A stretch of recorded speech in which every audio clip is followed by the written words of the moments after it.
More people are buying digital pianos than acoustic. Here's why.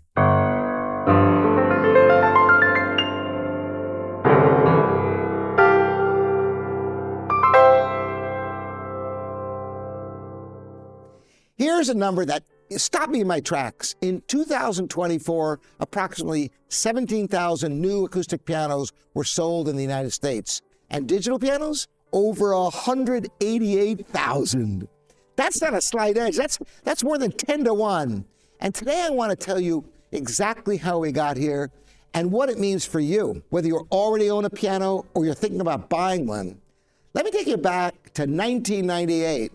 The acoustic piano was still the dominant instrument. That year, American consumers bought roughly 106,000 acoustic pianos, uprights, baby grands, studio models, across every price range. Digital pianos existed, of course, but they were bought by about 74,000 people that year, a clear second place. The conventional wisdom was firm. A digital piano was a convenience item, a practice tool, a compromise. If you were serious about the piano, if you really cared, you bought an acoustic. That consensus held for decades, and then in just a few years, it collapsed. The turning point came around 2004 and 2005. That's when digital piano sales in the United States crossed acoustic piano sales for the first time in history. By 2006, the numbers told a clear story. Acoustic sales had dropped to 76,966 units. Digital sales had surged past 125,000. The gap widened through 2010, accelerated through 2018, when digital was outselling acoustic 6 to 1.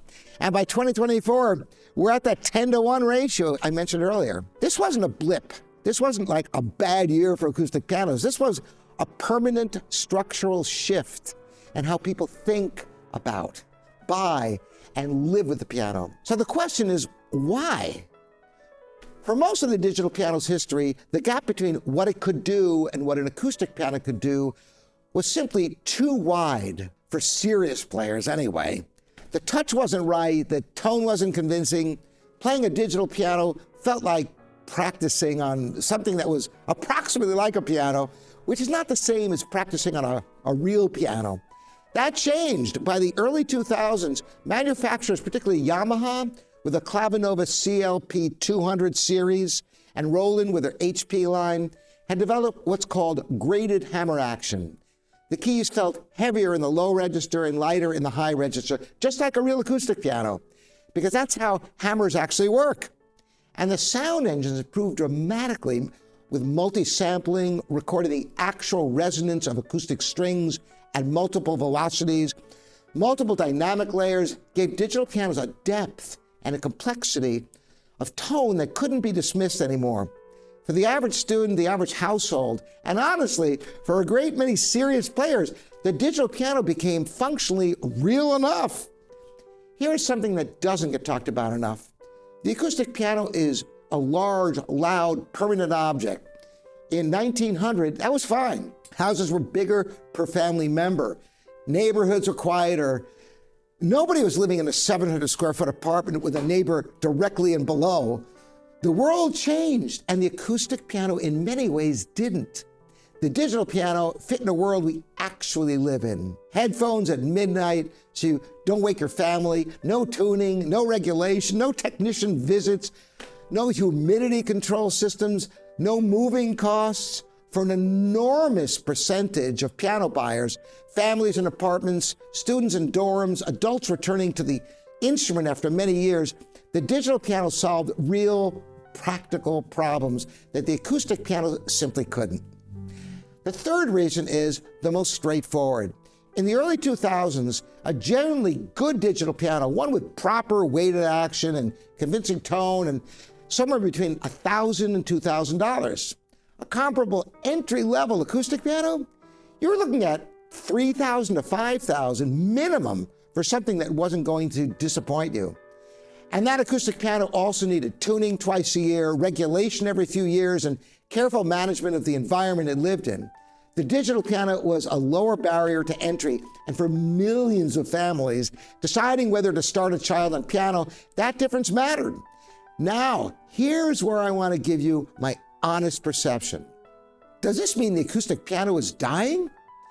No, but it has changed what acoustic pianos are for.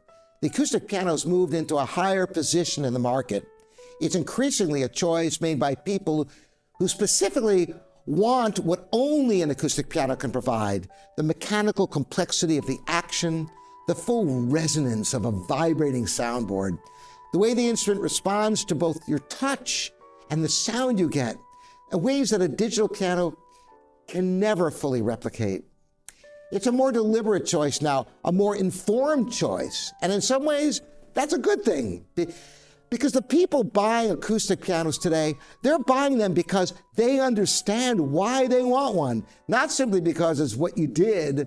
The acoustic piano market is smaller, but the people in it are more committed than ever. I'll be honest with you. I'm a concert pianist. I've spent my life at acoustic instruments, Steinways, Baldwins, Yamahas, and I'll tell you without hesitation, if a digital piano gets someone playing piano who otherwise wouldn't have played piano, that's a wonderful thing.